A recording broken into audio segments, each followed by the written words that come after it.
Hi there, this is question 3 from the higher June 2012 Edexcel paper. It's also question 19 on the foundation paper, and it's asking us to divide some fractions. First of all though, they are mixed numbers, so we're going to need to convert mixed numbers to improper fractions. And this would always be the case for any fractions question where you encounter mixed numbers, is you're always going to need to switch them into improper fractions. There are ways of doing it without doing that, but they're prone with errors for most students. So 3 1/3, if we've got 3 wholes, or 3 lots of thirds, then actually it ends up as 9/3. And I think it's best that I just try and show that in a quick diagram. There's 1 hole, there's 2 holes, there's 3 holes, and if I split those into thirds, assuming that they were equal sizes, and we've got 1 little third left over, so that is 3 1/3, and how many thirds we have altogether? We've got 1, 2, 3, 4, 5, 6, 7, 8, 9, 10. So for the first number, we're going to convert it into 10/3.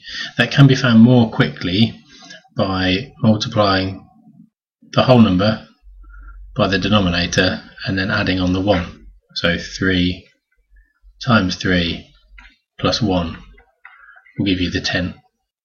We apply that method for the second fraction, so we'll do 4 the whole number times the denominator, then add on the numerator. So that's 4 times 4 is 16. Plus 3 is 19, and that's over 4. Now that's where you'll get your first 2 marks, is for correctly converting the mixed numbers into improper fractions. So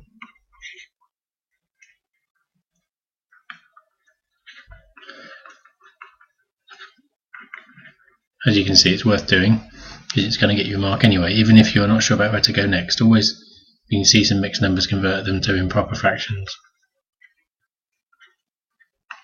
Okay, now we've done that, we get to divide the fractions, but actually you never divide fractions, because with one nifty little trick you can change it to a multiply, and the way to do that is to flip the second fraction like so. And now we can do a more straightforward calculation where we do the numerators multiplied together and the denominators multiplied together, and that gives us 40 over 57. A strange question to have in a calculator paper, because if you know how to use your calculator effectively, you can just plug those numbers in and your calculator will give you 40 over 57 first of all, and then about 0.7 something as your final answer. It's a 2-mark question, so the second mark inevitably will come for getting the correct answer. Keep on practicing your fractions. There's always something in there on fractions, so best of luck.